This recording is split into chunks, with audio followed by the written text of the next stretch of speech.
This message presented by the NFHS, where we encourage all students to play, perform, and compete together. KOZ and Bellevue, Omaha, Council Bluffs. This is 1620, The Zone.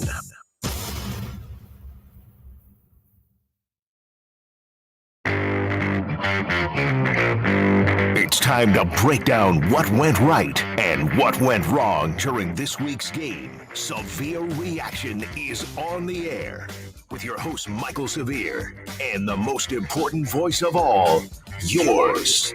Severe Reaction starts now. Powered by Nebraska Medicine and Equitable Bank. We take banking personally. Only on 1620 The Zone. Dowdell, the deep back. He dots the I. Raiola under center. Could be a quarterback sneak.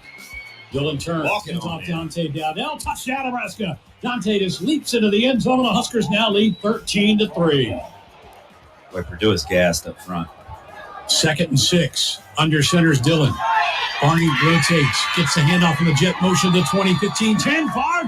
Touchdown, Ja'Cory Barney around the left edge. And Nebraska scores on the third straight possession and lead it 20-3. And it's some new math, Sharpie. 7 minus 1. Give me all 6 of them. Motion to the near side. Card back to throw. There's a flag on the play. Hudson steps, throws, pass intercepted. Picked off. Bullock to the 25, 15, 10, 5. Touchdown, Nebraska.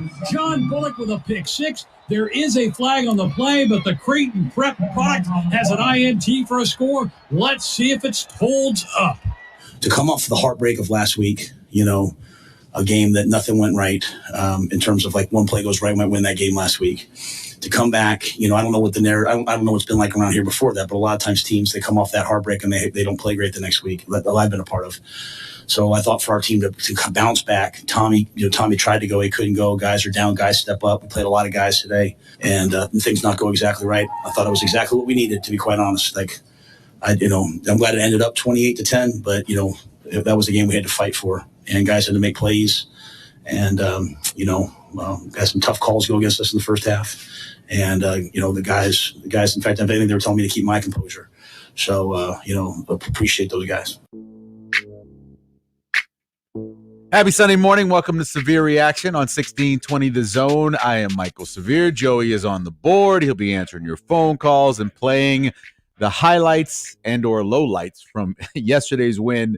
Nebraska 28-10 over Purdue. Nebraska moves to 4-1. Man, what a crazy day that was. It was just it had a weird start to it. The first play of the game. Well, before the first play of the game, the Peacock broadcast just didn't sound right in the pregame. They put the microphones, I believe, too close to the band. Yeah, that's pretty much what it was. You could hear the drum line every play of the very game. Clearly. Yeah. There was also a trumpet player. Mm-hmm. I think his name was Bob. Bob was playing a lot, and he was doing a very good job, fine effort, but it was just way too close. So you had that. Then I knew that it would be a weird day on the opening kickoff. Did you notice the opening kickoff?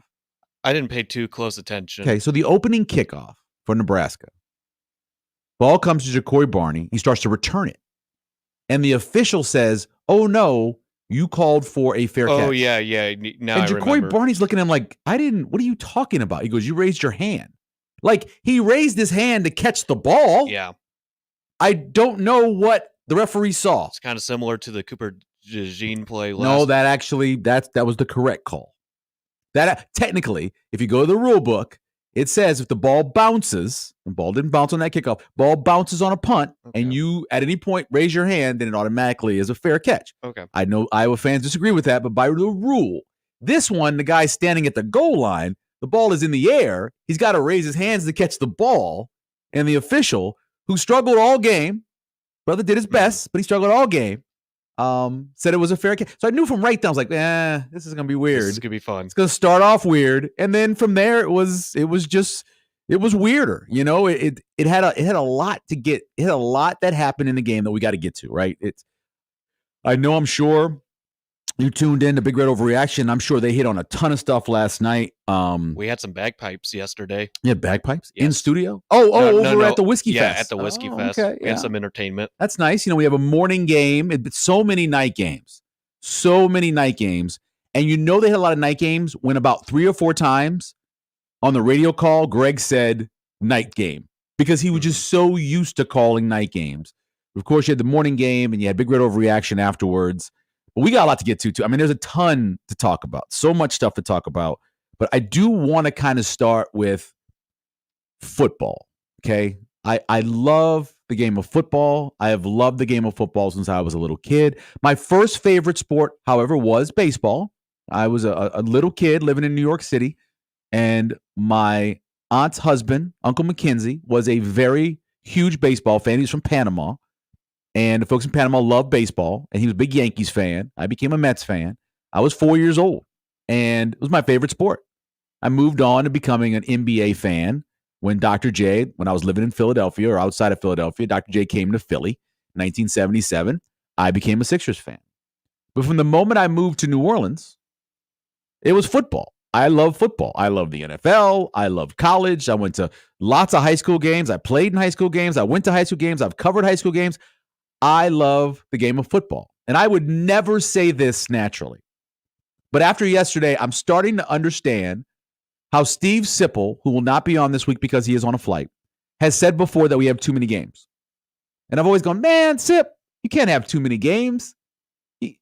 All the games you possibly can have. That's what the great part of being an American's all about. But after rewatching that game last night, because I watched the game at a bar, sports bar in Sioux City, because my son plays in the band for Central. They had a band competition, the Star City Fest, which they finished 5th in. Congratulations to Central, finishing 5th. Good job, high performance. Well done. So we actually watched it in a sports bar filled with Nebraska fans. We were actually in South Sioux City across the bridge. So we're in there, and Husker fans are in there, and we're watching the Peacock broadcast. Took a little while for the guy to get the broadcast going, but he got it going. But after watching that, rewatching it last night, maybe we don't need as many football games, because if we're going to get broadcasts like that don't show you replays on critical parts of the game, you had a play that got called back because of a block in the back. You've got to show that. You have to. People are just expecting it. They're expecting you to show what the penalty was.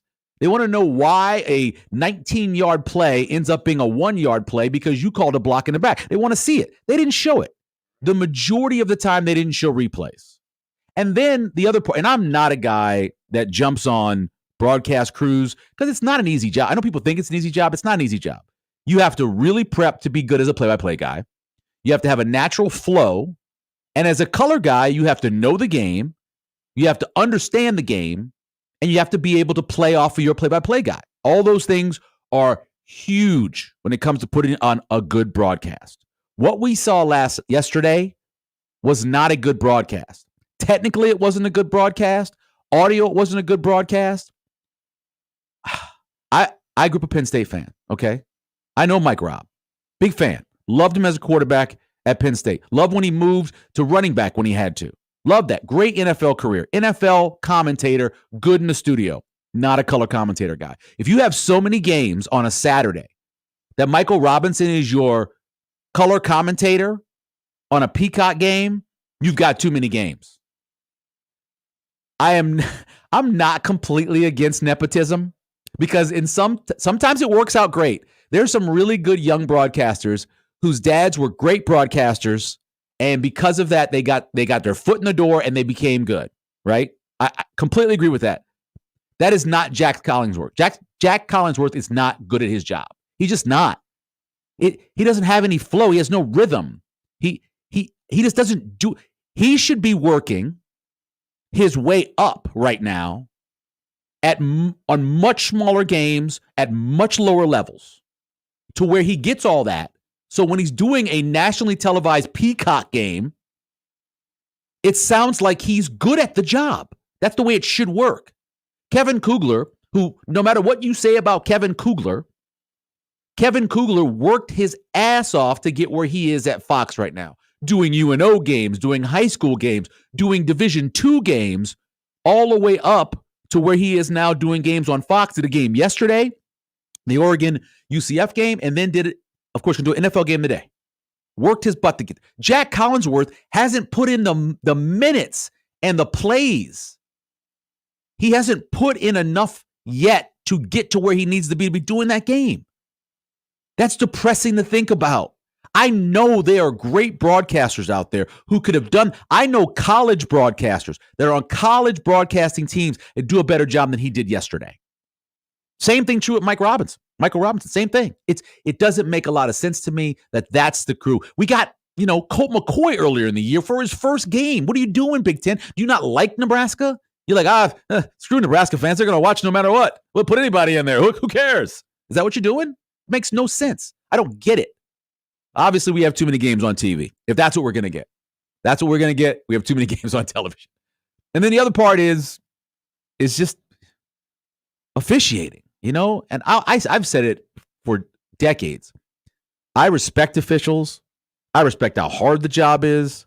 I respect what they have to do in the amount of time they have with the speed of the game today. I mean, we all watched, if you're old, I'm 55, watching games in the 70s and then watching the speed today, oh my, I can't even imagine. And they get the majority of the calls right. That's the thing about it. They get so many calls right. How many times do you see a play on the sideline where you're like, well, I'm not sure. But they got it right, But when you make a mistake, especially on a touchdown play, you're pulling points off the board because you blew a call. There's 7 officials, I think maybe 8 now, 7. I think there's 7 when they added that extra judge, the center judge. You have all those guys on the field. You make the call. There's no reason, if you have any doubt, and by the way, they anticipated that call. He thought Fedoni was going to block, so that's why he threw the flag. He didn't throw the flag because Fedoni made contact, because he didn't. He threw the flag because he anticipated Fedoni making contact. But once he did that, it's very easy just to walk up to the rest of your crew and say, anybody else see it? Anybody else got it? Anybody else saw if I made a mistake? And then they overrule you and you pick the flag up and it's a touchdown. It's not hard. It happens all the time. Once a game, I think we see a flag picked up. It's not hard. That's what should have happened. There was a block in the back later, the one I was talking about that they didn't have the replay on. I rewound to look. And by the way, the rewind fast forward system on Peacock sucks. It's bad. It's not good.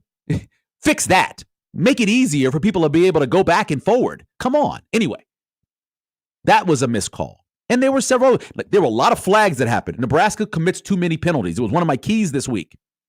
And by the way, you know who's worse? Purdue. Purdue has got more penalties and more yards than Nebraska does.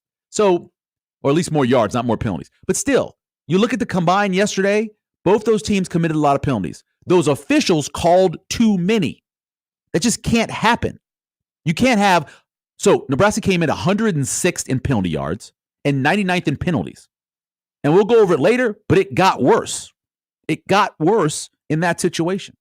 It got worse on that day because that crew, I don't know if they got flag happy or what, but they just were calling things at times that weren't there, anticipating. Or, there's times where I heard, I can't remember who the color commentator was. I wish I could remember who it was. But they talked, I think it was Jeff Swartz, actually, former offensive lineman, played in the league for a long time. He said sometimes the offensive lineman just dominates the defensive lineman. And because he did it so well, you think he held him. Or you call a block in the back because you have a guy behind a defender and he's going to make the block, but he pulls up. The defender still goes for the tackle, and you think he pushed him in the back. That happens a lot. That happened twice yesterday, I thought. Anyway, you can't anticipate the call. You have to wait for the call to happen and make the call. So that's what we had yesterday. We had a broadcast crew that shouldn't have been doing that game. We had a broadcast network that's not good enough to do games yet, at least based off of the production quality they had. And you had officials that seemed like they were overwhelmed. Like they had too good of a night in West Lafayette. And then that morning came along and they were not prepared. It just wasn't good. That's frustrating to watch. If you are a fan, it's frustrating to watch. And I know as a coaching staff, it's frustrating. You could see Matt Rule having an aneurysm on the sideline. The man got a unsportsmanlike conduct or whatever, throwing his, eventually, after 3.5 quarters worth, throwing his headset. That's my rant. 402-951-1620. We will take your phone calls, see what you thought about the game. We'll go over the good and the bad. We'll go over the keys that I had going into the game, how that ended up. Overall, look at the Big Ten. Give you a preview of Ruckers, who's now 4-0. Everybody probably got a chance to watch them on Friday night, pulling out another 3-point win, back-to-back weeks doing that. We'll get to that as well. Before we take a break, we go to Random Mike, our first caller on Severe Reaction here on 1620 The Zone. What's up, Random Mike? Everything you say, look, first of all, I'm going to make this quick, which should make just about everybody happy. You're fine, man. And I'm glad I did encourage you, and you do realize that, of course, to take that big red wrap-up thing to go after it, because you're outstanding. Oh, yeah. Thank you very much. I enjoy doing it, too. Thanks, man. You're a numbers guy. You study this more than I do. I defer to you almost all the time. Look at the numbers of our running backs' production, yards per carry, for example, and what you see, what your eyes tell you. Has there ever been quite a discrepancy between one guy and the others with my man Emmett Johnson? I'm with you on Emmett Johnson, and I thought coming into the season he'd be number one because he's the most complete. I do understand that sometimes, and you've heard this from people like Steve Sipple, sometimes the big back, the shiny back, gets the attention of the coaching staff and they play him more. But I always thought that Emmett Johnson would be the guy because he's complete. I'm with you on that. In the Illinois game, if maybe he has 5 to 10 carries, obviously when the game is that close, sure, any little thing can make the difference. 0 carries. So, and I realized, like with Wan'Dale Robinson, who, by the way, could have made a few more big plays maybe in that Giants game. It seemed like he would. And I'm rooting for him. I don't know about you. I am completely. He's outplaying what I thought he would be as an NFL player. He really is. What do you have, like 12 catches the other night?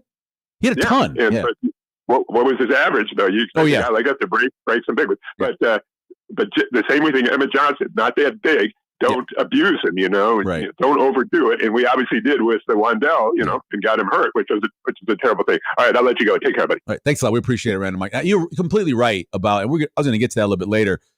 Sometimes, and listen, I don't go to practice. You don't go to practice. The majority of us don't go to practice. The coaches see these guys in practice every single day. And so they know who's playing well, who knows the playbook. That's something we don't think about enough. If a guy really knows the playbook, sometimes they'll go with him over maybe somebody who makes splash plays occasionally because they feel comfortable knowing, okay, this guy is going to do the right thing for me. So sometimes that happens too. But I've thought all season, if we talked about it before the season started, I thought Emmett Johnson would be the leading carrier because he's complete. Because on first down, he can be out there and you feel comfortable, and he can be out there on third down. Ramir can be out there on third down. You feel comfortable occasionally on first and second. I think Dowdell most times on first and second. But do you feel comfortable necessarily on third down? Emmett Johnson, you feel comfortable out there all 3 down. So I kind of get that. One more call before we take a break. Let's go to Dave. Good morning, Dave. How are you doing? Hey, how you doing, Michael? I haven't talked to you in a while. I'm good. How are you doing? I'm good. I'm okay. I just want to say that that first half was bad. Yeah. It was bad. In the special teams, I think they needed special teams, if you know what I mean. Sure, I understand. So, but they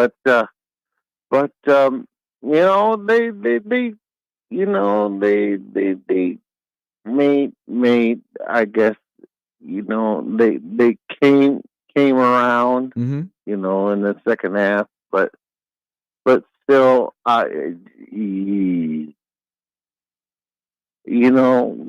we gotta be, well, for one, special teams. Yeah. We gotta be better there. Yes, no doubt. We gotta definitely be better there. I don't know what it is that we can do to make it better. But anyway, not to mention the fact is our return game is bad. Yeah, it's better than last year, but I agree with you. It could be better. I mean, God, what are we doing in punt return? Yeah, actually, do you know yesterday, Dave? Yesterday, and we appreciate the call. I thank you, Dave. You know, yesterday they actually passed the total yards for punt returns for the season last year. So celebrate that. 52 yards total now for IGC. Didn't have a huge game yesterday, but had enough to move past the complete total of 16 returns they had last year. So props to Nebraska's punt return game for, in 5 games, doing what they did last year in 12. We'll take a break. We'll come back. Of course, Severe Reaction is brought to you by Equitable Bank. We take banking personally, and brought to you by Nebraska Medicine. Join our team at nebraskamed.com/careers. More of your phone calls and the good and the bad from yesterday's game. We come back here on 1620 The Zone.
Now, back to Severe Reaction, powered by Nebraska Medicine and Equitable Bank. We take banking personally. Here's your host, Michael Severe, on 1620 The Zone. Turn, give it off on a little jet sweep motion to Barney. Around the left edge, he's got room. 40, 45 to midfield. Barney down the near sideline. 40, 35, angled out of bounds around the 40-yard line of Purdue. Little jet motion for the slippery freshman, Ja'Cory Barney, down the sideline. Huskers with a big gain and now take it into Purdue territory. Barney across the formation. Barney gets the football. Gas pedal down. Touchdown, Ja'Cory Barney. Jr. 25 yards zip. Flag is out and an interception. It's John Bullock, one of those single-digit men. Pick six for number 5. 35-yard interception return to the house for Big John Bullock. It was a close game in the fourth quarter. The narrative is always we can't win close games. It was a close game. We won it. So we just it didn't look like a close game at the end, but we made the plays in the fourth quarter to win the game, and I'm proud of the guys for that. Welcome back to Reaction here on 1620 The Zone. Occasionally a play happens where if you are a conspiracy theorist or just skeptical of fairness, you say to yourself, yeah, that was for the benefit of the conference. Michigan, Minnesota, yesterday, if you missed it, Minnesota made a furious comeback on Michigan. Michigan decides to not play second halves again this year, or this week. This is the third time this year where they decide not to play in the second half. Onside kick recovered by Minnesota. Great bounce. They called a guy on the far side offsides. I mean, maybe by the letter of the law, his face mask might have been at the line. Maybe. But his foot wasn't over the line. His head wasn't over the line. I didn't think he was really at the line. Anyway, if you didn't see it, that seemed like a move for the conference. It much better for them, for Michigan to win that game in the long run than it is for Minnesota to win that game. And that's who won the game based on what happened on that call. Severe Reaction brought to you by Equitable Bank. We take banking personally. And, of course, brought to you by Nebraska Medicine. Right up the road, join their team at nebraskamed.com/careers. We've gone over a lot so far. And, first of all, when people call that have their own issues, and I've heard Dave call many times before, do not be mean either on the stream or anywhere else. There's no need to be that way. Some people have issues, and that was an issue at the time. 402-951-1620 is the number of Severe Reaction. We will take your phone calls rest of the show. There's no Steve Sipple this week. He is actually on a plane. So we'll go over the good and the bad, and there's lots of both of them. And then, of course, look at the keys as well. And down the road, we'll take a little bit of look at what Ruckers is so far and explain to you why the total or the game is opening at Nebraska as a 6.5-point favorite. I know a lot of people are like, what? 6.5 points? Are you crazy? Well, that's what it opened at, and I'm not quite surprised by it. Let's go to the phones, 402-951-1620. That's where Dan is in West Lafayette. What's up, Dan? Hey, Michael. Yeah, I live out here in West Lafayette and went to the game yesterday. Yeah. Yeah, and just, lots of observations. Those two blocking the backs negated long yards. Like, first was on Nair in the first half. Yep. It was exactly the situation you said, where the guy got around him and dove for the runner, and Nair pulled his hands back, didn't even touch him. He did. Right? And then Banks on the second half, I don't even think he was in the vicinity of where the flag was thrown. I couldn't even find him in the replay. Just ridiculous. And then, sorry, I'm out for a run. So you're okay. Out of breath. Yeah. But next thing, like in the first half, I think teams know when Dowdell's in the game, it's between the tackles. Yep. Like, and they're slanting down right to the center line. And there were a few runs where the outside tackle for a bounce out just was wide open. If he had any vision to jump outside, you'd have chunk plays, right? Yep. And Emmett Johnson made that work in the second half on that long run. What else? I think Raiola, two big passes over the middle, dropping in over those linebackers when Purdue went to zone. Like, Purdue plays like almost strictly man all year. Yeah. Went to zone and just tore them apart because when they're in man, they're getting all those DPIs. Yeah, exactly. Yeah. So it's just like they forced them with the good quarterback being able to hit those balls over the middle. And then what else?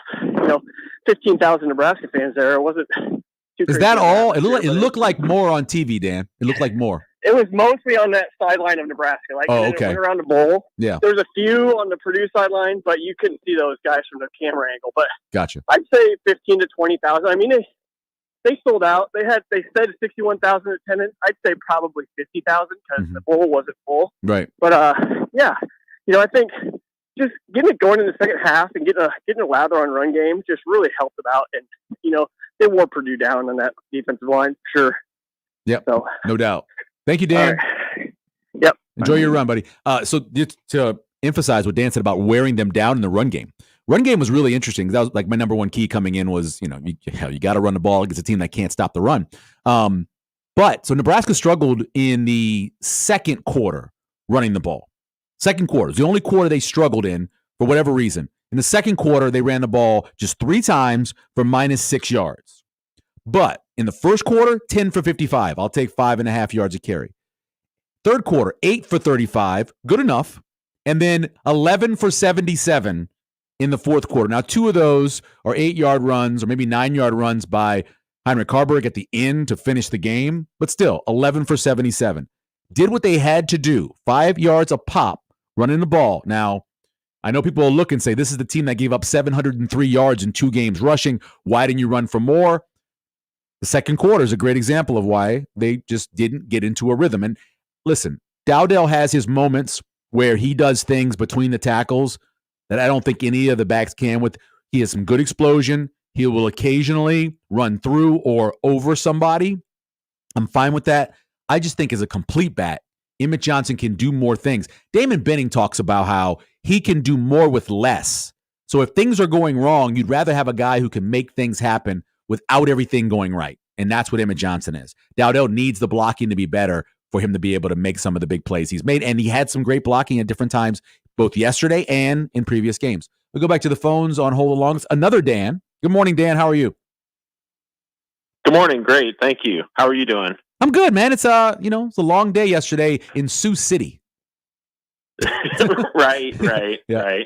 Hey, I just kind of have a quick question. So a lot of these passes that Raiola has been throwing, it seems like some of them, or I don't know, it's just an observation that I agree with you. I agree with you, Dan. I agree with you.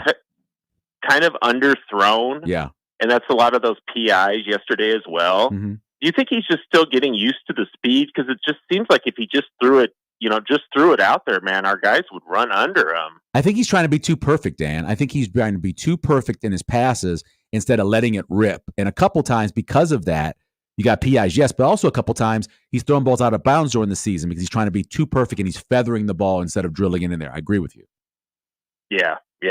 Hey, thanks, Michael. Love the show. No problem. Thanks, Dan. I appreciate it. Yeah, he does so many things well that I'm sure there's some people out there that don't want to be critical at all of Dylan Raiola, who's playing as well as he is. And he's a freshman. He's learning. But you can point out things. There's occasions where he will miss somebody. He does a great job of going through his progression, right? Great job. You can watch his head. I mean, he's 1, 2, 3. A couple times yesterday, and it's hard on TV, but a couple times yesterday, I thought Banks came open on it was either, I couldn't see the end of it. I couldn't see if he finished off going back to the corner if he stayed at the post, but I thought he was open and he threw it underneath, which is fine. He gained yardage, got a first down, but that could have been a boom play. Wasn't a bust, but it could have been a boom. And he's going to have those. He's a freshman. He's learning. I keep telling people, imagine what this guy's going to be next year with a full year in strength and conditioning, nutrition, and in this system. He's just going to be better if this is the same system next year, which I don't know if it will or not. 402-951-1620 is the number for Severe Reaction. We go back to the phones. Hey, Logan, how you doing, sir? Good, man. How are you? Doing well. Awesome, man. Well, I enjoy your show. I'll make it quick. Yeah. There's one thing that's happened 2 times that I know some people pointed it out last game, but I feel like it happened again in this game, and that is Matt Rule taking really bad challenges, like the one with Carter Nelson. It wasn't even close. Is there anybody that's watching upstairs to tell him to take those challenges or not? Because that's been 2 bad challenges, and it didn't affect the game, I understand. But it feels like in a tight game, if we keep doing that, it's just going to come back to bite us. I'll hang up and listen. I appreciate it, Logan. I don't believe he would do that. I know he wouldn't have done the one on the sideline last week. It really didn't make a huge difference. Sometimes I think he does that just to try to make a point. I don't know. Listen, the challenge with Carter Nelson going over the top, we all saw it was short. I would have loved to seen, and this is Peacock, I would have loved to seen another angle because it looks like he's trying to reach the ball out, but from the sideline we had the TV camera on. There were people blocking it. You couldn't see if he actually did extend it. I would have loved to seen from the other side, but it did not look like on the TV coverage that we had that he had any chance to get in. He was met at the apex. He was kind of pushed back. So, no, I understand that. I don't believe he would do that in a close game where you need your timeouts at the end of the game. I would hope not. And do I know for a fact there is somebody? Almost every team at this level has consultants or analysts that are doing that for them. You have numbers in terms of what the book says for going for 2. You have numbers what it says when to go for it on 4th down. And you have people who also look and see if, yes, that's something I should challenge. And, funny thing about challenging in college, you know how it works. Every play is reviewed. So you really shouldn't have to challenge anything because every single play is reviewed. And so if they do miss something and you have to come back and challenge it, the majority of the time it's already been looked at. So you're probably not going to win it. But it's there. The opportunity is there to make that hey. So the one time they called a timeout and they went back and looked to see if the pass was thrown behind the line of scrimmage because they had called that horrible pass interference on Fedoni. I like that, calling that timeout to give them a chance to look because sometimes things are going fast. That was good. Remember last time he challenged that, it actually worked out, right? Because it actually was behind the line of scrimmage. But that was just a horrible call on Fedoni. And I think more than anything else, he wanted them to look at that play so they could see the mistake they made.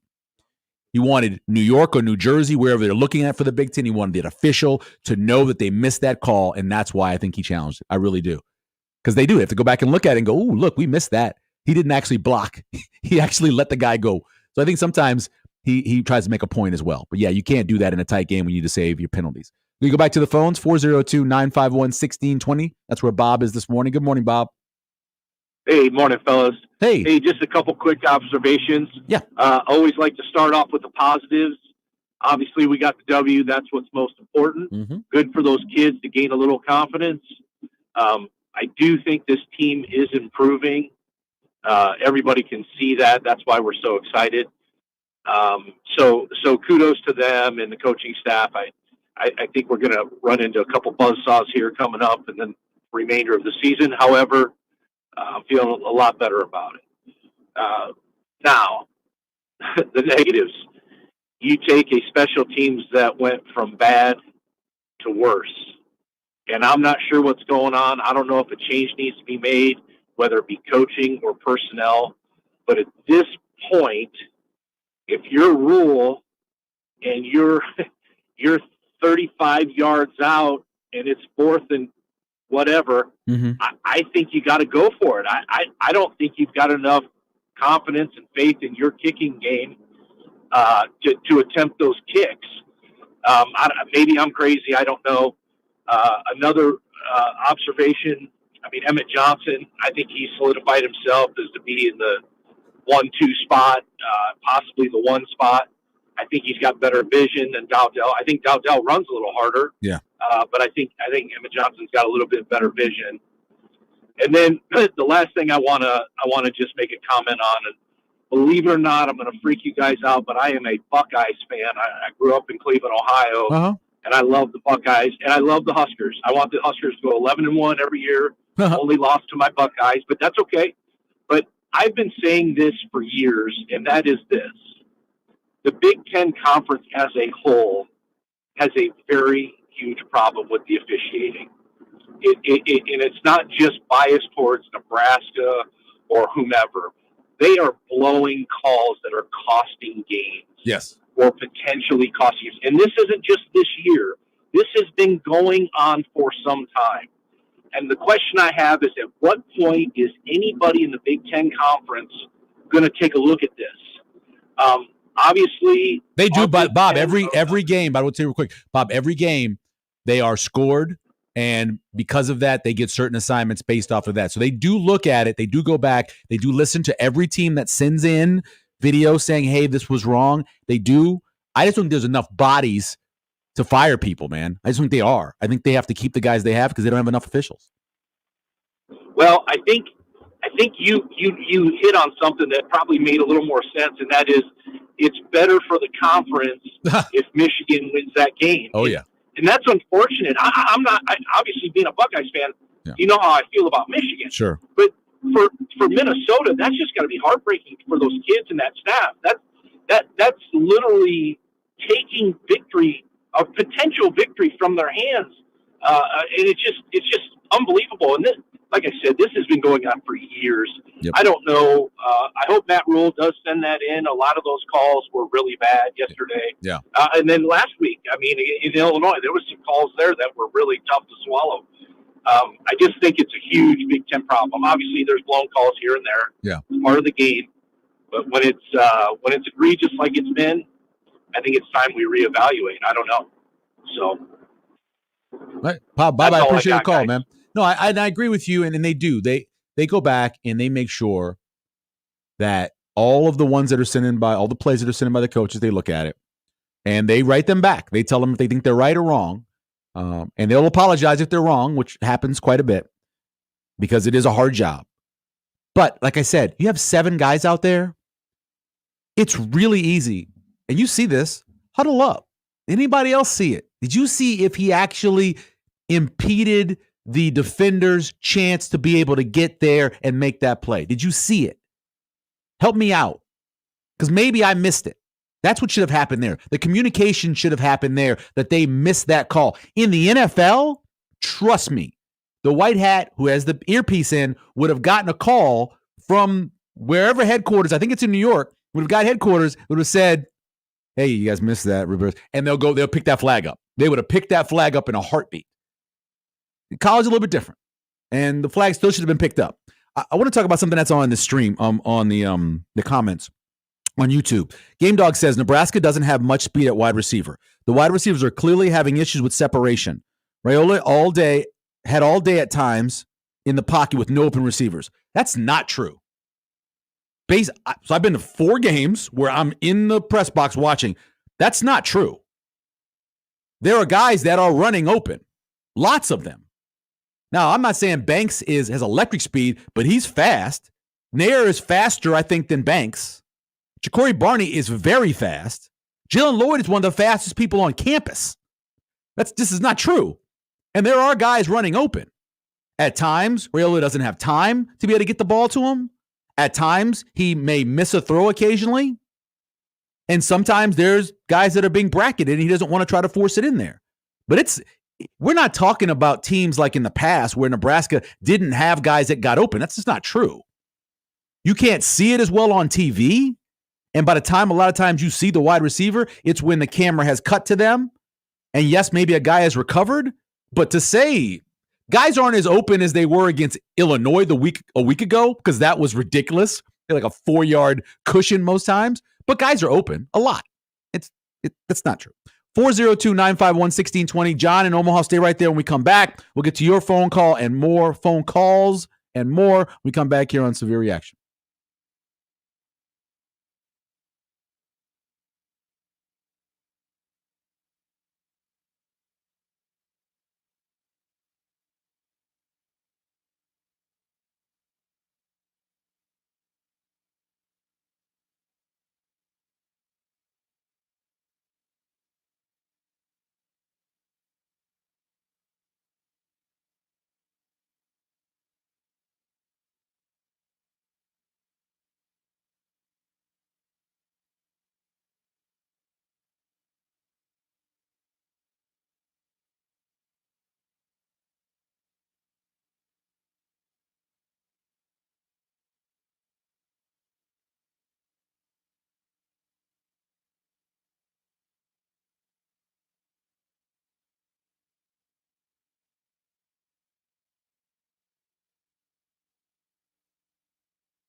Now, back to Severe Reaction, powered by Nebraska Medicine and Equitable Bank. We take banking personally. Here's your host, Michael Severe, on 1620 The Zone. Motioning now is Barney. Line to the backfield. Now he'll split on out left. Back to throw is Dillon. Throws it out in a flat pass. Is caught by Ramirez. Going to make the first down. 15, 10, 5. Touchdown, but there is a flag on the play. Hang on. I'm going to call offensive pass interference. Pass interference. Offense, number 24. 15-yard penalty for the previous spot. It's still fourth down. Yeah, this is a poor call. After review, the pass was caught beyond the line of scrimmage. Therefore, the ruling on the field of an offensive pass interference is correct. It's fourth down. Yeah, I don't know about that is such a judgment call on Fedoni. All right, so unsuccessful reversal of this. You almost have to be anticipating that. You know, like we didn't touch the guy. We didn't touch him. We did not touch him. So it wasn't about whether he was behind the line or not. You know, we run at the guy, we avoid him, so we didn't touch him. And so they know that they executed that play and it gets called back. And so obviously that some guys could be frustrated, you know, when they know, man, we can't do anything right. But I thought the guys responded and was really proud. So that, again, that's what I said to them at halftime. Is this is exactly the type of game we need. We needed to go out there and win the game at the very end of the game. And welcome back. Severe Reaction here on 1620 The Zone, 402-951-1620 from Husker Online, where they have the Pro Football Focus numbers. Purdue did blitz on 16 of 28 dropbacks. Of those 16, only 9 times was Raiola actually under pressure. He was 8 of 12 for 135 yards passing when the Boilermakers did not blitz. So clean pocket, time to throw, 8 of 12 for 135. And he did have an average of about 3 seconds to make throws on 28 dropbacks. He was charged with 0 turnover-worthy plays.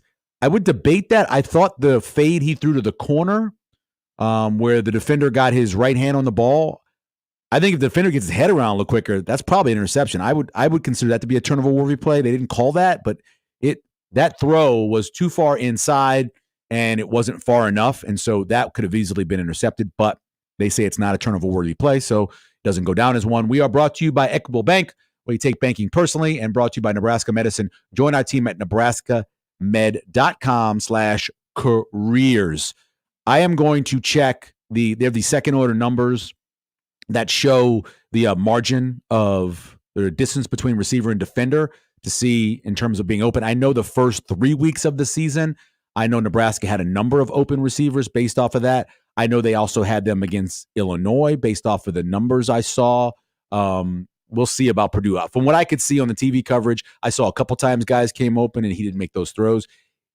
One thing about Dillon is that he will not put the ball in harm's way a lot of times.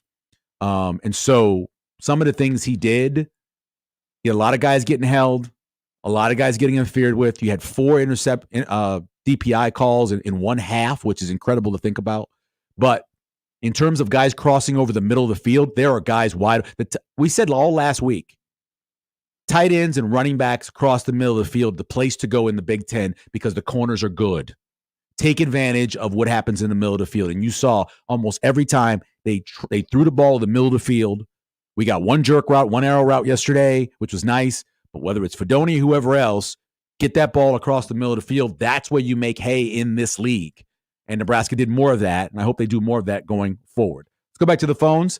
John in Omaha joining us here on Severe Reaction. What's up, John? Good morning, Michael. Good morning. 2 things. Number one, what do you think is acceptable as far as team penalties? I'm really bothered by how many games we've had quite a few penalties. And the other thing is I have a lot of empathy for the long snappers. Not that I excuse them, but in high school, I had to do some long snapping, and I literally spent hours at it, and I could get like 7 to 8 out of 10 perfect. But no matter how hard I tried, I couldn't get the other 2 or 3 to cooperate. And so what do you think about all that? Well, John, let me say first about long snapping. It was harder when you did it because in a game, there was a guy lined up over you. They're not allowed to line up a guy over the long snapper anymore. He is a defenseless player. Yeah, well, besides being a long snapper, I was a center. So, yes, yeah. The one game that I really had trouble with was a state champion high hurdler who happened to play middle guard. No, he jumped over you. Get around you really quick. So, yeah, I understand. I understand, John. I'll talk about penalties too. I appreciate the phone call.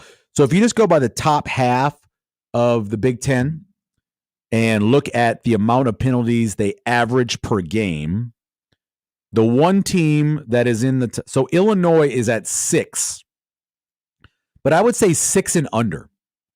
Iowa, every year, low in terms of penalties. So you know why? Because they emphasize it. They emphasize it. They emphasize being good at special teams and not getting a lot of penalties. And they do those two things well.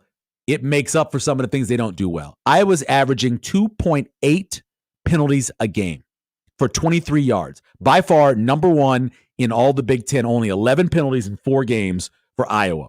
Wisconsin's number 2 with 16. Ruckers is number 2, a 4-0 team with just 16. So that's 4 a game for them. Wisconsin with 18. That's 4.5 a game for them. Now, most of the other teams played 5 games, so a little bit more. But Nebraska is sitting currently at 40 penalties, which is 29 more than Iowa. They have one more game, obviously. But Nebraska is sitting there averaging 8 penalties a game and 73 yards in penalty yards.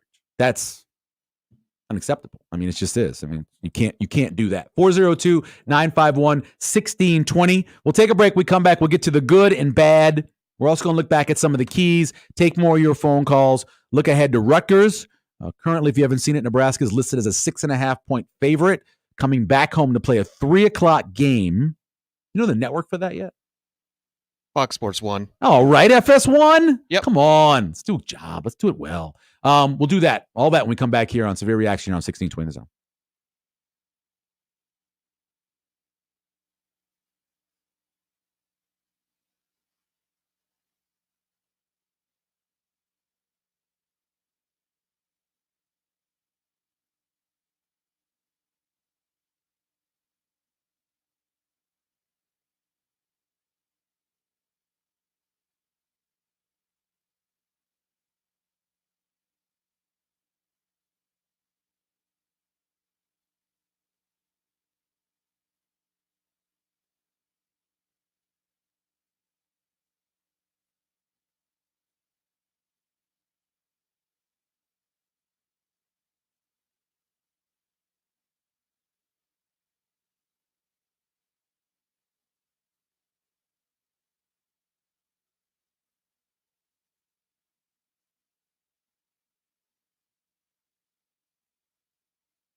Shotgun look. Dillon backpedals, slips it out in the flat. Pass caught by Emmett. Makes a catch. 35-40, 45-50, 45-yard line. He's close to the first down. But another flag comes out on the play.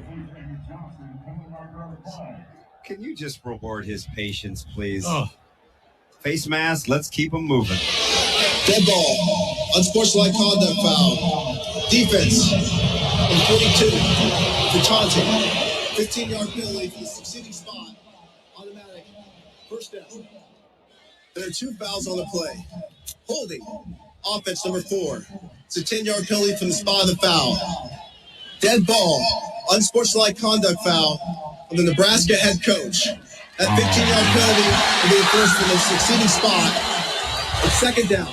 So I'm not here to complain about officials. I'll turn them in. I'll get the responses on Monday or Sunday. I think we had a tough go of it last week.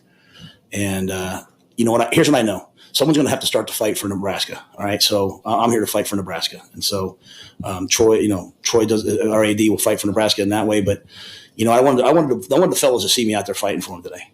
I don't speak disrespectfully to the officials, all that, but I did throw my headset. And, but I thought I was okay because I was in the white. With that being said, it's a penalty, called it a penalty. And Emmett went ahead and named me right. So I felt bad. I don't want to affect the game in that regard. I'm surprised it took as long as it did in that game for him to get the call, because early on the first, obviously the Fedoni play, right? So coach is losing it, and he's just trying to explain to them, dude, he didn't touch him. We didn't touch him. Like he said it like 15 times. It was great, but I'm surprised that he didn't get it earlier. That was just a culmination. That's a tea kettle on the stove. Fire, fire, fire, fire. Eventually, whistle's going to blow, man. That's the way it is. Superfly TNT, Guns of Navarone.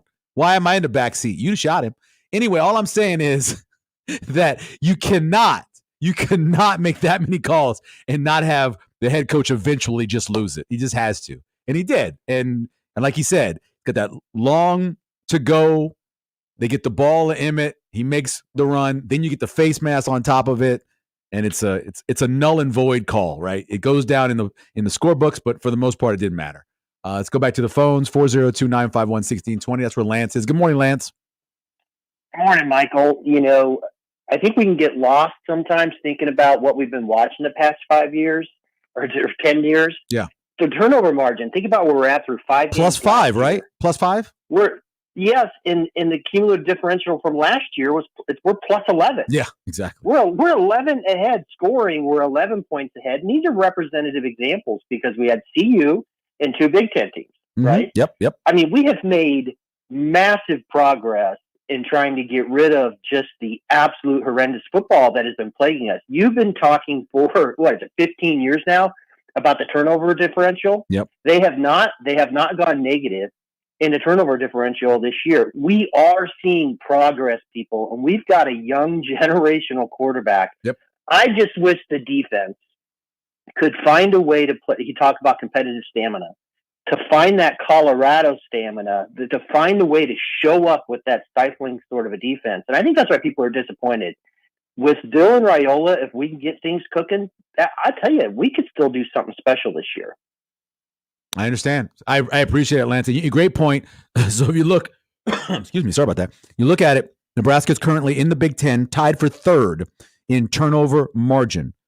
So right now, Maryland's 1, Iowa's 2, not a shock. Illinois is 3, and Nebraska is tied with them. So the margin of turnovers and the way Nebraska is compared to last year, if I click 2023 on this list, they go from where they were all the way down to number 14, as you know, with negative turnovers, with the amount of interceptions, with the amount of fumbles. Just to see Nebraska in the top 3, tied for the top 3, is such a revelation. It's something we haven't seen in years. Got to go back, of course, as we always do, to 2016 to find decent turnover numbers for Nebraska. So, yes, doing a good job. Currently, total 8 gained. They gained 5 by interception and gained 3 by penalties. 8 total gain, 5 interceptions, 3 fumbles gained, only 1 fumble loss, and of course the 2 interceptions, both of those interceptions were balls that could have been caught, that could have been, either catches or a touchdown. So hard to credit the quarterback for those, but they do go to the quarterback, and that's the way it works. Let's take another phone call. Let's go to Scott. Good morning, Scott. Good morning, Michael. How you doing? Good, man. Yourself? Well, good, thanks. Good.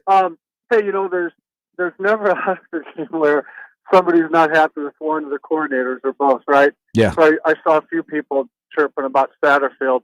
My opinion is I think he's done a pretty darn good job of getting the ball in our best athletes' hands in fairly low-risk ways. I think it's been pretty inventive. So wanted to get your thoughts on that. And also, on the O-line, Michael, the pass protection yesterday was probably as good as I've seen in a long time. There were some 5, 6, 7-second protections.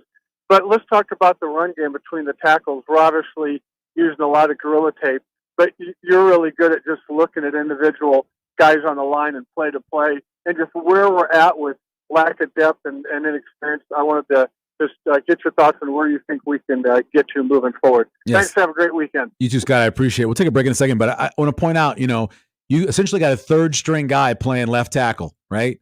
You expected the job of between Turner Corcoran or Corcoran, whatever they call him, Turner Corcoran, right? Or Teddy Prohaska. That's who you expected to be there. And now you have a guy in Gunnar Gatula who, let's see what he did. Let's see. I'm going to look at PFF. I'm checking it. So he was the lowest rated offensive lineman, but he held his own. He held his own out there. Had a strong game for a guy in his first start, second game. The highest graded was Lutovsky, then Justin Evans, and Bryce Benhart. It looks like Nebraska's not going to have Micah Mazuka. We'll see going forward, but based off of him not being there at the game, we'll see what happens. But honestly, you miss a guy who is a grader and a very physical freak, but you have guys right now who are stepping up and playing, and you do have some good backups. You have some young guys who I think can come in there and give some snaps if they need to as well. But yeah, you got to give credit to the offensive line. I mentioned it earlier, on 3 seconds average. When they didn't have pressure, it was very effective. Even when they did send pressure, the majority of the times, he wasn't actually under pressure in blitz situations. So, yeah, the offensive line did very well. Turnover margins very good. There are a lot of positives, and we will get to a bunch of those, including one based off of what the last caller said about getting it to playmakers. We'll do that when we come back here on hour number 2 on 1620 The Zone.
Now, back to Severe Reaction, powered by Nebraska Medicine and Equitable Bank. We take banking personally. Here's your host, Michael Severe, on 1620 The Zone. In an H-back spot, Card back to throw, backpedaling, being rushed, flushed, hit, goes down. There's a sack for the Huskers, back inside the 20-yard line. Kai Wallen, MJ Sherman, both get a half sack. That stops the drive, and the Huskers get a 3 and out for the defense. Now he drifts back, moves the back from right to left on his hip. Maccabee gets the snap, looking left, looking center, now being flushed, rolls, gets hit, goes down. Huskers have a sack back at the 22-yard line. James Williams gets the sack, his first of 2024. That's going to force Purdue to try a field goal. Card claps the hands, back to throw, gets hit and dropped. There's a sack for the Huskers in the backfield. Ty Robinson makes the sack. Huskers' second sack of the game. Well, I thought the defense, was terrific throughout. But the offense, the offense punted twice. They just up and down the field, just a couple of crucial penalties hurt us, and then obviously if you're able to make some, so you're down inside the 35. I think, I don't know how many times we can cross the 35-yard line. Those are, 3, I think one missed and two bad snap that led to blocked field goals, right, which were unfortunate. I love the fact that they didn't flinch. They didn't flinch. At halftime, I told them this is exactly where I felt like our team needed to be. Welcome back to a reaction here on 1620 The Zone. Hour number 2 brought to you by Equitable Bank. We take banking personally and answer the phone on the first ring. It's also brought to you by Nebraska Medicine. Join our team at nebraskamed.com/careers. 3 punts yesterday for Nebraska. Coach was talking about crossing the 35. I look crossing the 40. That's my finishing drive rate. If you cross the 40-yard line, you should get at least 4 points every trip across the 40 of your opponent's 40. 4.5 points if you are better than most. If you can get to 5, you are great. You are really good. And then, of course, you look at red zone numbers and how they work out. We'll look at both of those after we take a phone call from Rick. Good morning, Rick. How are you? Hey, good, Michael. How are you, man? I'm good, man. Hey, good show. Thanks. Hey, you guys are covering a lot of what my thoughts are as well. My call is about, I don't know, maybe I'm a bit of a Husker complainer, but it's about the scheduling. I don't know. I haven't heard anything talked about regarding, we play Indiana. Yep. Ohio State. Yep. UCLA and USC in a row. Right. All 4 of those teams have a bye before they play us. Yes, sir. I know. Yeah. And I know we have a bye before Indiana. Right. And I think it's USC. But I've never seen a schedule where we're, where we have to play 4 teams like that. I think the only other school, and we went over this, and Unsportsmanlike Conduct went over this, I think the only other school that has less rest across the year is UCLA, along with the fact that they're traveling 25,000 miles round trip this year. So other than them, I think Nebraska has the fewest amount of rest, but I don't remember John's complete list that he had. Well, this year, both Michigan and Indiana have 8 home games. Yes. Right. And I understand the rescheduling, with, expansion of Big Ten. Yeah. But in 2026, Michigan also has 8 home games again. Mm-hmm. Why would Michigan get 8 home games 2 out of 3 years? I guess my point is I'm a Buckeye fan. I get it. And out of all the teams, why would Michigan get it 2 out of 3 years? But yeah. That's just kind of a complaint. But did you see the call? Did you see the onside kick call against Minnesota yesterday? Did you see that? No, I didn't. Oh, you really want to be mad? Go back and look at that. Look at the call. They got the onside kick, but they called offsides on Minnesota. And you don't see it. It's just not. I don't see it. It's not there. Well, I'll watch the Big Ten. Yeah, watch the final drive, and you'll see it. Yeah. But talking about how Raiola is kind of underthrowing, I have a little bit of an issue with our OC because he seems willing to become one-dimensional sometimes. Yeah. And I don't know how much room they give Raiola to audible, but I think that puts some pressure on Raiola a little bit. So, but they are getting a lot better. There's a lot of good things. So no doubt. Thanks, Rick. It'll be a test. Thanks, man. All right. Hey, so he can check. Obviously, we've seen him at the line. Check and check. We've seen him do that before. Usually the way it works is you go to the line with a run play, and you have the ability to check to a pass or opposite, or you go to the line with 2 run plays or 2 pass plays, and you can figure out which side you want to go. You're going opposite, the old Omaha call, which used to be opposite. But I mean, he has the ability, and he likes it, to be able to make changes at the line of scrimmage. Let's go back to the phones, 402-951, where Chris is. Good morning, Chris. Hey, Michael. Hey, great show. Thanks, man. Really enjoy it. Hey, just a couple random things. Yeah. First thing is, yesterday during the broadcast, what was the deal with the first down line, the yellow line? Like, it was all over the place. Yeah, wasn't that weird? Like it. It was weird. I think you know what? Let me give you a secret. Peacock sucks. Yeah. They're just not good at the job of broadcasting football. Yeah, I think it was the penalties that was messing things up there. Yeah, they couldn't. Also, the officiating crew kept misspotting the ball on the penalties, and they kept having to move it. Like they couldn't add or something. It was very strange. The whole game was strange. Yeah. Other thing, too bad Sipple isn't on this morning, but yesterday I caught the end of the Ole Miss game. Yeah. And I noticed Lane Kiffin was wearing a shirt, and it was the Southeast Conference logo, but instead of SEC, it was SIP. Sip. Yeah. That's awesome. Yeah. I'll find a picture of that so I can post it. Yeah, Sip is literally on a plane right now flying back. Okay. Yeah. All right. Thanks, Chris. Okay. Yeah, I'll look that up and I'll get that posted. Definitely. Real quick. So I talk a lot about going over the 40-yard line, right? You cross the opponent's 40-yard line. You need to score, I think, 8 out of 10 times. Not necessarily touchdowns, but you got to score at least 8 out of 10 times. Yesterday, Nebraska was 3 out of 8 because you don't count that last drive, right? I mean, that was garbage time. They're just finishing with a couple plays. So 3 out of 8. So far, total, Nebraska has crossed the opponent's 40 35 times. Here's the baseline. 4 points at a minimum. If you are considering yourself to be a good team, 4 points at a minimum you need to have. If you're 4.5, you're leaning towards being pretty good team. If you're 5, you're at the place where Ohio State or even an Oregon's offense is, or some other good offenses. So far, Nebraska has gotten in those 35 times crossing the 40, the opponent's 40, 18 touchdowns, 4 made field goals, 5 missed field goals. They've also had a couple of plays where they ended in, 4th down, not being able to convert.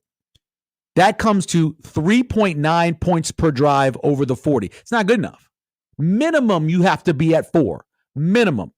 Now, of course, you take those 5 field goals, give them a couple of those, it's over 4. If you have a couple of those drives that don't end in failed 4th down conversions, obviously you get over that 4. But the bottom line, pure numbers, they're not doing a good enough job. And then real quick, Jeff, I'll get to you in a second. Red zone. Very good teams. That's the 8. Like if you have a scale of 10, you are playing at an 8 or above. Very good teams. You score TDs in the red zone 80% of the time. In the red zone, touchdowns 80% of the time. In the red zone this year, Nebraska 22 times. They have 17 total scores, just 13 touchdowns. 13 out of 22. They're at 59%, which is 88th in FBS and 13 in the Big Ten. Got to get better than that. They got to be better when they cross the 40-yard line. Coach said 35. Maybe that's what they look at for their finishing drive rate. But 40 is traditional. And when you get in the red zone, touchdowns instead of field goals, period. It's got to happen because you're going to have games coming up. That Indiana team, my goodness, they can score. If you didn't watch yesterday, Maryland gave them everything. They got some rough calls, and Indiana overcame everything to, again, basically blow out an opponent. They are really good offensively. They're loaded. Now, I know Rourke was a good quarterback watching him at Ohio, but man, they are playing some good ball right now. And you're going to face that team. You're going to face a team in Ruckers next week that will run the hell out of the ball 63% of the time with 2 really good running backs. So you got to be able to convert inside the red zone. And every time you cross the 40-yard line, your opponent's 40, you got to convert. You got to get points. You just have to. Go back to the phones before we take a break. That's where Jeff is this morning. Good morning, Jeff. How are you doing? I'm doing great. How are you, Michael? Pretty good, man. I miss you on weekdays. Anyways, I'm sitting up in a bar in Milwaukee watching Indiana and just thinking, oh, gosh, they do exactly everything we don't do well. But Emmett Johnson is my hero, man. It's amazing how much better Real is when Emmett Johnson's in the game. And I don't know if that's that everybody's playing better or if he's just that much better than all the other running backs. Anyways, are you still into on the Mets or are you done with the Mets? I'm done with baseball, but from what I understand, the Mets are in a tough situation right now because of some rain delays or rain cancels or something like that. They're going to be, that's what I understand. But I'm done with baseball. Man, it was rough. They got beat. They got beat yesterday. Is that right? They got beat yesterday. Yeah. They choked it away. I mean, it's worse than 5 years of being a Husker fan. Oh. Anyways, thanks, Mike. No problem. Thanks a lot, Jeff. Yeah, I'm giving up on baseball. Tanner, YouTube stream says, I did the math. When Ramir Johnson's in the game, Nebraska passes 68% of the time. There's no doubt about that. That is why he's in the game. Good at pass pro and catches the ball well. That's too much of a tell for defenses. Replace Ramir snaps with Emmett, and you have a guy that can do both. I agree. I think I'd rather see the ball thrown to Ramir Johnson than Emmett Johnson. And I understand what you're saying. I get it. I completely get it. You're going to be predictable at times. You just are. By formation, you're going to be predictable.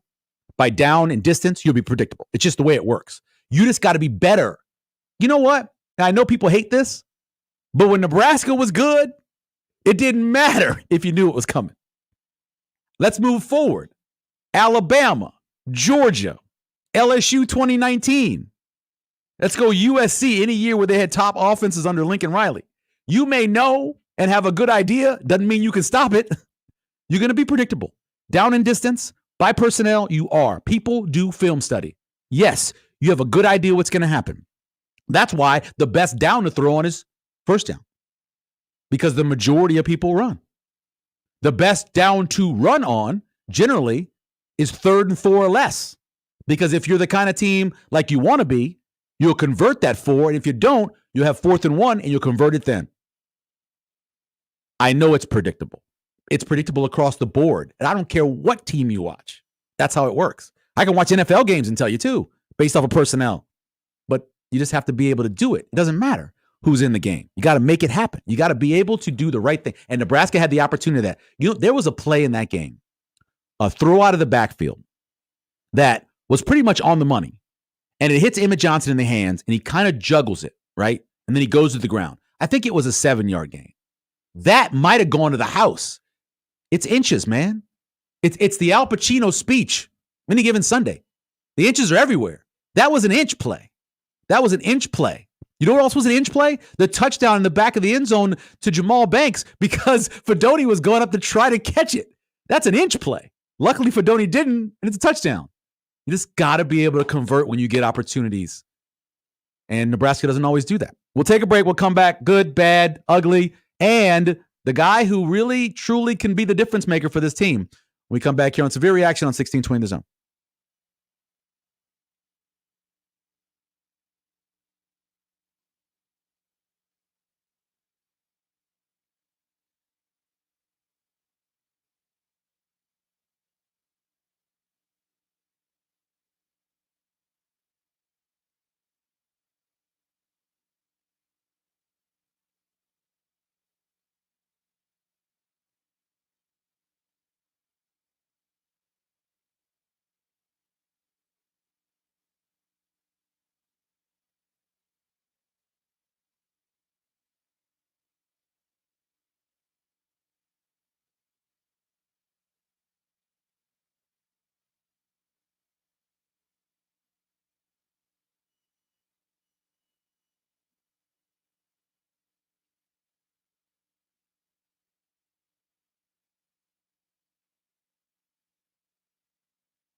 Have you noticed the hype around retinol lately? It's all over my social media. But did you know you can get retinol in a body wash? Amazing, right? Olay Retinol Body Wash is packed with moisturizing vitamin B3 complex plus retinol to transform dry skin to visibly renewed in just 14 days. Try it the next time you shower and see the difference for yourself with Olay Retinol Body Wash for visibly renewed skin in just 14 days. And try Olay Retinol 24 Body Lotion.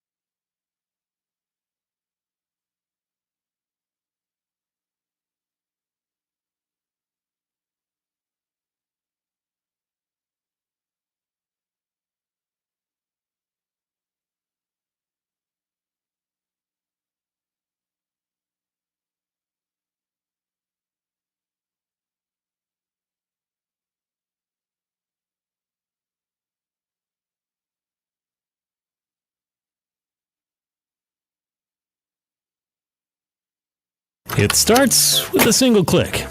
One day at a time, one click at a time will make it a habit that'll reduce your risk of fatal injuries up to 60%. So think about your family and friends, because 7 out of 10 people killed in car crashes were not wearing their seatbelts.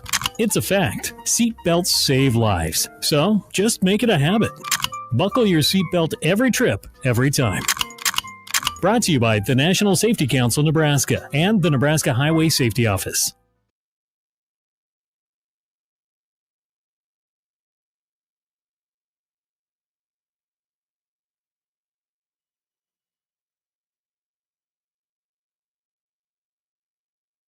Wind at his back for this one, a light breeze. Ball kind of in the middle of the field. 39, 34, 44-yard attempt coming up here out of the hold of Buschini. See if he can break the scoreless tie. Aiden Flaggy to snap it. Snap down, the kick is blocked at the line of scrimmage. Purdue picks it up at the 30, 35-yard line, 40, 45, out to near midfield and knocked out of bounds. So Purdue blocks the field goal attempt and takes it back to midfield. Oh, my goodness, there is a flag on the play. Yeah, snap practically rolled back to him on the ground. That was a recipe for disaster from the start. So this will be a 32-yard attempt for John Hull. He had one that he missed. He had one blocked. See if the Huskers can take the low snap. The kick is deflected at the line of scrimmage again on the low snap. Purdue picks it up and tackled at the 25-yard line. Another low snap that Hull has it blocked at the line of scrimmage, so the Huskers unable to convert 3 field goal tries in the first half. 3 seconds left, and we're going to hit the locker room with a scoreless game. Yeah, I mean, the first one he missed, right? I mean, like, it just missed. Like, I mean, like, he's about 50-50 from the 15-yard line, but he's also about 50-50 from the 45-yard line. He's a young developing kicker who's got a big, big leg and had a great week of practice. And he just missed that first one. The second 2 are just bad snaps. I mean, those balls are in the ground, right? So you can't put those on them. And those weren't like blocks per se where we're not protecting. Those were bad snaps. The first one, we had one snapper in, then we made the change, went to the other snapper. It's a bad snap. So all of those guys, you know, and as I said down the stretch, man, like, they got to come out of their head. They got to start playing from right here with passion and belief in themselves. That sounds corny, but it's not. Welcome back. It's a reaction here on 1620 The Zone, 402-951-1620. Yeah, it's just tough to watch, man. I mean, basically, you go back and you look at what the percentage of kickers in college football are from 45 yards in.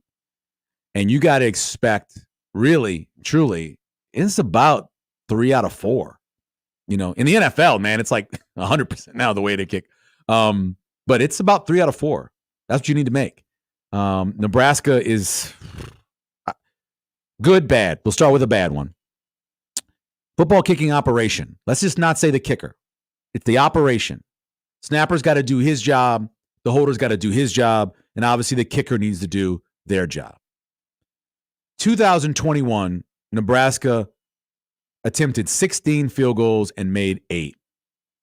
There are only 3 other teams in FBS that had a worse conversion percentage on field goals that year in 2021 than Nebraska did. So far, they're worse. 4 out of 9 so far after missing 1 yesterday and having 2 blocked. Snaps, bad. Both guys, both snappers, bad. Buschini did his best on those second 2 to get them down. Did his best. I thought the third one, he did a really good job of getting it down. But I think Hull kind of, he didn't stutter step. I think he kind of slowed down because he saw where the ball was, and that caused the lower trajectory, and it gets blocked. I think he's doing his best as a guy that they didn't expect to be kicking. Now, you bring in a kicker to be your kicker, a guy who was incredible in high school and who has great potential in Tristan Alvano, right? He's hurt. I get that.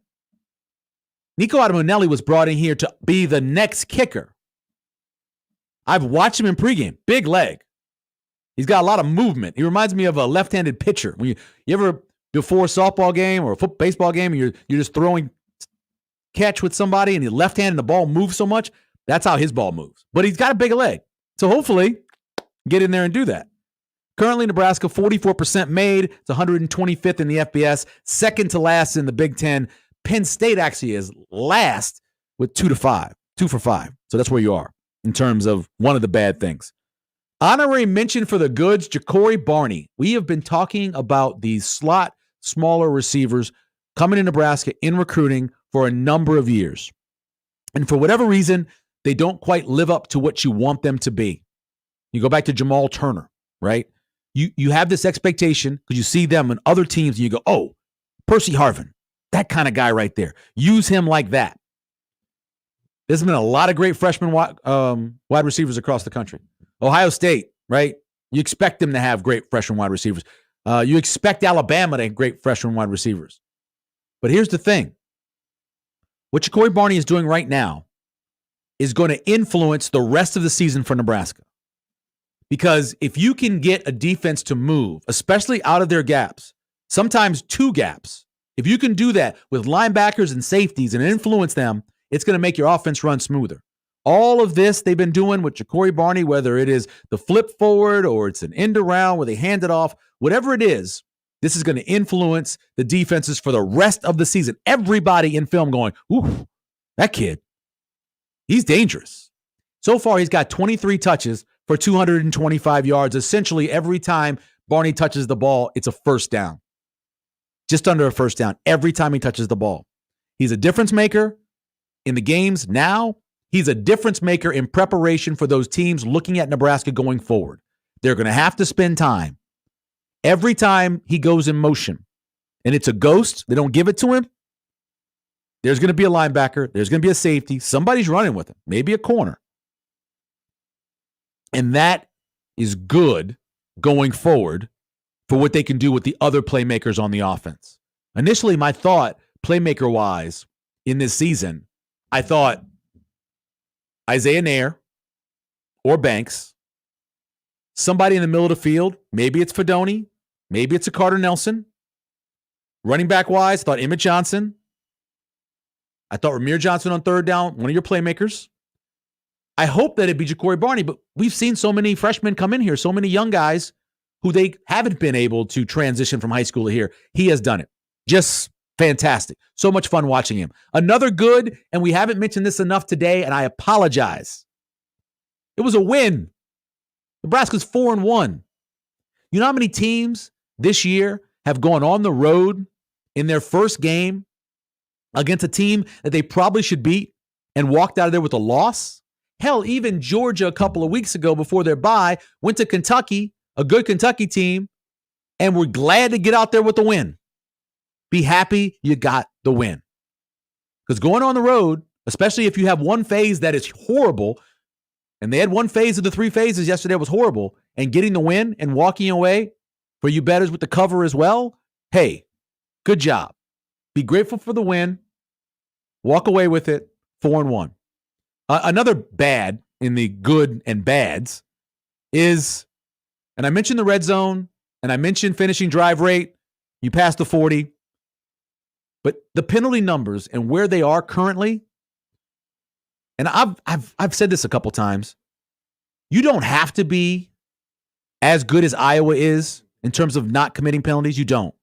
If you are a really good team and you have a great offense, you can overcome being bad penalty-wise. There have been some national championship teams in the last 20 years that were bottom 20 in penalties, yet they overcame them because of great offense. Nebraska has a good offense. They don't have a great offense. They certainly don't have a great offense in the red zone. So they can't make that many penalties. 11 for 94 yesterday. 40 penalties for 367, 8 a game, 73 yards a game. Tied for the second most behind Washington and tied with Maryland. Here's the crazy thing. 16 first downs Nebraska's opponents have gotten in those 5 games from penalty. The crazy part is Nebraska's got 18 first downs off penalties. So they actually have an advantage. But that's got to get cleaned up. It just can't. It cannot continue the way it is because, one, it's going to drive Coach Rule crazy and get him more penalties. But you can't because it's going to cost you games, man. You can't win the battle of field position and then lose it back because you're starting off 1st and 15. You can't have 3rd and 1 and have a guy with more starts in the history of Nebraska at offensive line and have him jump off sides and get a false start. You can't do that. And then all of a sudden it's 3rd and 6. And you have a kicker that you can't go to on 4th down. Can't happen. Let's go back to the phones. That's where Andrew is this morning. Good morning, Andrew. How you doing? Hey, Mr. Severe, how you doing? Good, man. What's happening with you, man? Everything good? Yeah, everything good. Good. I got a sweatshirt on and everything. Oh, good. Yeah, it's actually getting a little warm for the sweatshirt. I was hoping it'd be colder today. I'm a little sad. I'm just kidding. Yeah. Hey, I guess my question for you, are we just a pass offense first? Is that just what we become to? No. With the struggles on the offensive line on running the ball? I don't know. They're not, man. They're not. They're not. They still are right now above 50% rushing compared to passing. They still are. But if we need to get yards, I feel like we can't run it to get it. Oh, especially with Odell in there. Yeah, you're talking about running when they know you're going to run it, right? Yeah. Yeah. No, I know. I know what you mean. Yeah. They're not there. No.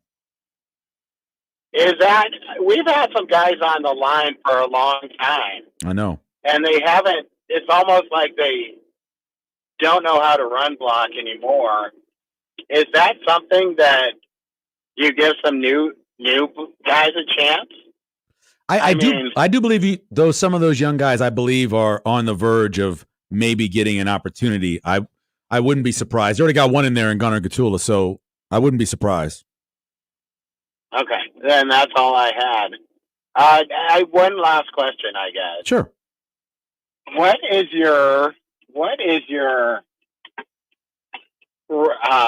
record prediction now after you've seen all this and seeing how it's played out so far for Nebraska? Do you think we're still a 6-win team? So I picked 8, Andrew. I picked 8. Did you? I picked 8 going into the season. I thought 8-4. I think it's pretty close to that still. By the way, FPI for ESPN has them at 7.2 wins. But I still think that 8's on the board. I would love that. Yeah. But sometimes I just don't know. I understand. If I see it. Yeah. But. Andrew, we appreciate it, man. Hey, take care. All right, we got to take a break. By the way, 52.3. That is what Nebraska's run percentage is opposed to pass currently in college football. We'll be back 1620 zone.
Now, back to Severe Reaction, powered by Nebraska Medicine and Equitable Bank. We take banking personally. Here's your host, Michael Severe, on 1620 The Zone. Anders Buschini's kick hammered toward the north end zone. Reggie Love at the goal line makes the catch at the 1 to the 5. They're going to reverse it, throw it off on the back foot to Leland Smith to the 10, 15, 20, 25, and then knocked down at the 30-yard line. Good big hit to end the run there by Buschini, who makes the tackle, and there's also a flag on the play. Add insult to injury. It's a block in the back, so that's going to hurt. And then the Boilermakers will be getting on their return man for getting hammered by the punter. Arguably, what's the hit of the game thus far? Yeah, that was a major by the kicker. It was just third downs in the first half. We were 0 for 5 in the first half on third downs, and 2 of them we ran it to get it to get fourth and short. Because we were planning on going for it. The one we went to fourth and short, and we false started. Okay, the second one I can't remember what happened. We didn't get it right, so we just said, hey, you know what? Let's throw it for 2 downs. Let's give Dylan 2 chances. Moving forward, and again, if it's 9-0 at the half, you're kind of disappointed in your red zone offense, but it's not quite. I mean, that was what it was, and so we just made the shift at halftime. Like, all right, we're going to go for it. And I thought the play were in the red zone where Dylan found Jamal. He showed patience. He knew what was there, and made a play. 402-951-1620 is the number. You can call the show. It's Severe Reaction on 1620 The Zone. What Coach talked about right there leads into another one of the good things from yesterday, and you almost never see this. Nebraska spent the entire game, every possession, on the other side of the 50, on Purdue's side of the field. Now, 70% of the time, overall, it did not add up to points. But if you consistently put the defense in a bind, under pressure, they're going to eventually wear down. That's what happens. The Boilermakers are winded by the fourth quarter.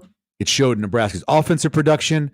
You're just not going to see a lot of teams that can have 9-10 possessions and they all end up across the 50-yard line. It's incredible to even think about the way the production was going.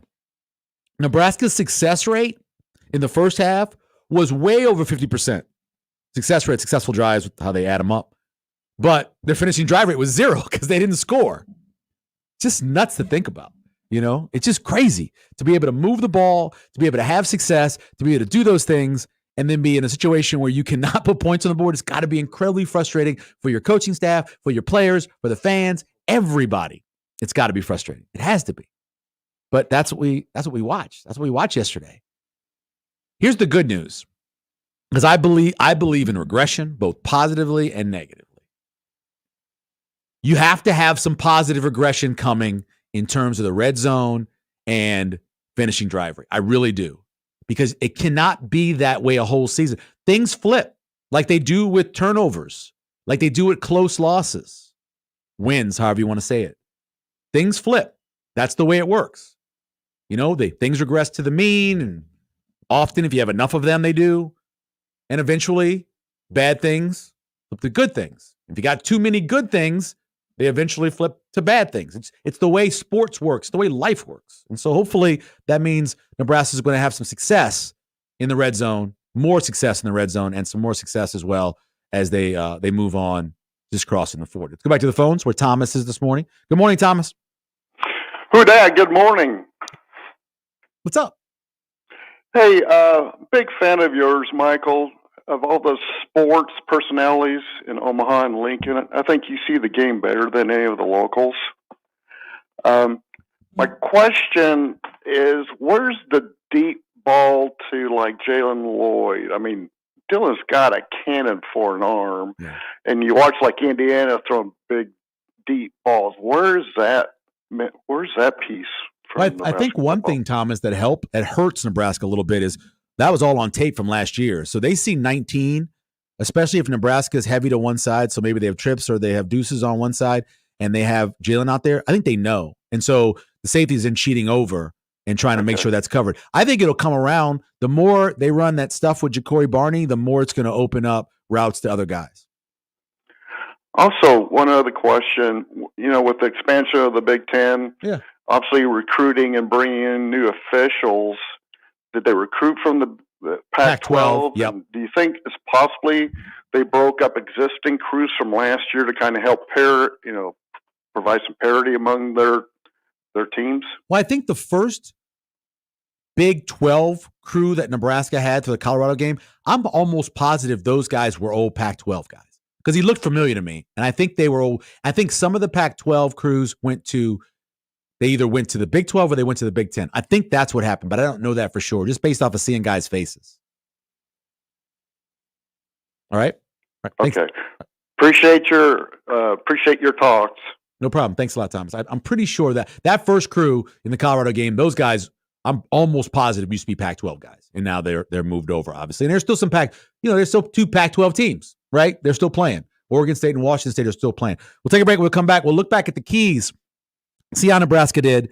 Also check in with Ruckers, kind of an overview of what Nebraska is going to be seeing next Saturday at 3 p.m. on FS1 when we come back here on 1620 The Zone.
Now, back to Severe Reaction, powered by Nebraska Medicine and Equitable Bank. We take banking personally.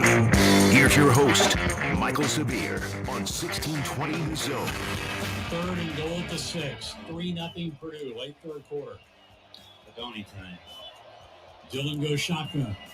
They motion Banks back. Back to throw is Dillon. Has some time. Steps goes to the back of the end zone. Caught. Touchdown, Nebraska. He finds Jamal Banks for 6 points. Huskers have the lead in West Lafayette. He won at the line of scrimmage, little drag route all the way across the formation. I think our guys last week felt a lot of pressure to win, and not in a bad way. That's not a soft thing. Like, they just know people are counting on them to win. And I think this week they said, forget it. Let's just go compete. Let's just go play. And I thought guys wanted to play. And then they came out, you think about it, right? They came out and they went down the field and scored and kicked a field goal. And but I thought our guys went right back down there. So, about everything that could go wrong went wrong in the first half. Emmett's touchdown gets called back. Welcome back. Severe reaction here on 1620 The Zone. 3 weeks ago, I thought it was Barney's time to get a touchdown. And I thought it was Nayer's time to get another one. And then this week, all week, I thought Banks. I think next week it's Fedoni. I think next week it's Fedoni's time to get a touchdown catch. I do.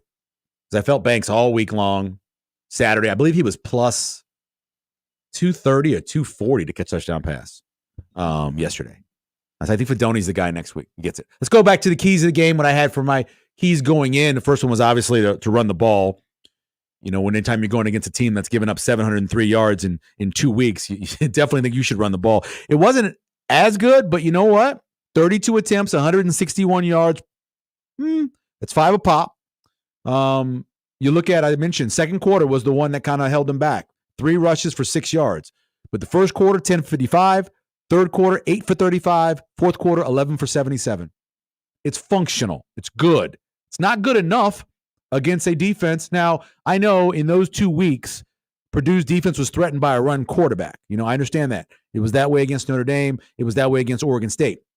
But at the same time, both of those teams did well running outside the tackles with their running backs as well.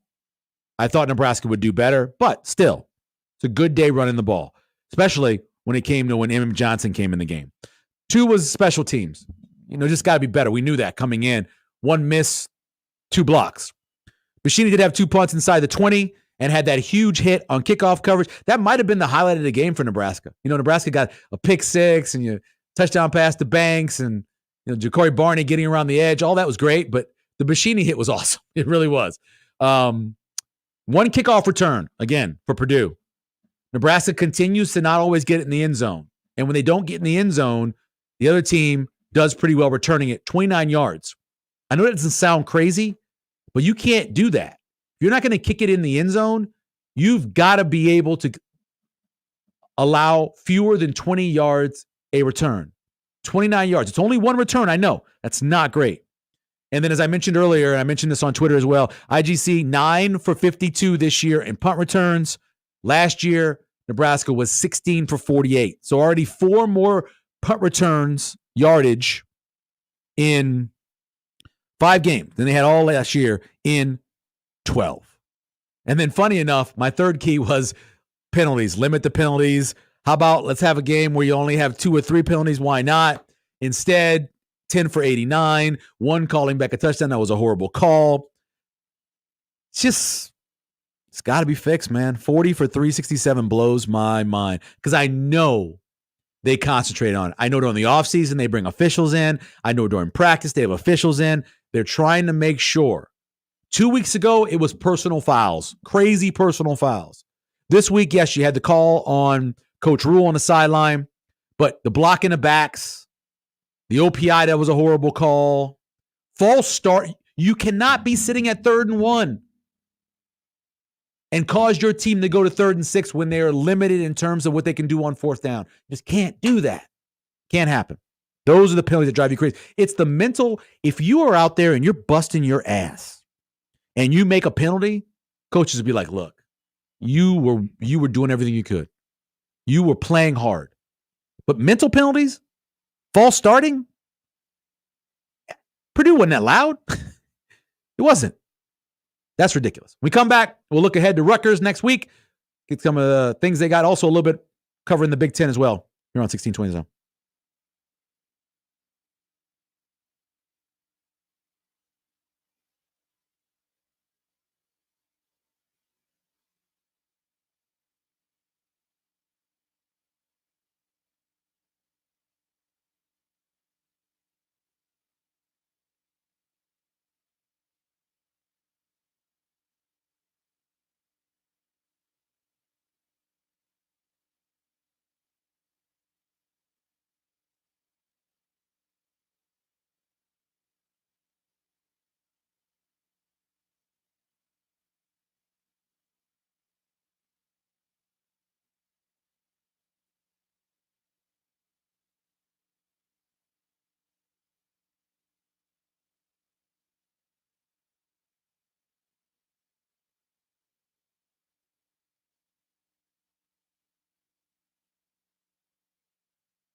Husker coverage on 1620 The Zone is presented by Velocity Clinical Research in Omaha. All the Nebraska football news, stories, experts, and coverage you need is on 1620 The Zone.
Now, back to Severe Reaction, powered by Nebraska Medicine and Equitable Bank. We take banking personally. Here's your host, Michael Severe, on 1620 The Zone. Huskers are walking to the middle of the field. Matt Rule's content to let the play clock bleed out, the game clock end, and after a incredibly frustrating first half of football that nobody scored, problems in the kicking game for another week for the Huskers, and yet they put the hammer down in the second half with 28 points. It might not be for everybody, but we are just a growing team. We're just growing. All right. So people can spend all their time trying to think what we're not. I choose to see what we are. We're getting a little bit better in different areas. We went on the road after a devastating devastating loss last week, and we found a way to win. And I couldn't be prouder. It wasn't the best football. We have a lot to fix, but I'm proud of the heart of that team. Pound the table for your guys, Coach Rule. Pound the table. Your reaction brought to you by Equitable Bank. We take banking personally, and brought to you by Nebraska Medicine. Join our team at nebraskamed.com/careers. Props to a couple defenders yesterday for Nebraska. John Bullock obviously had the pick six.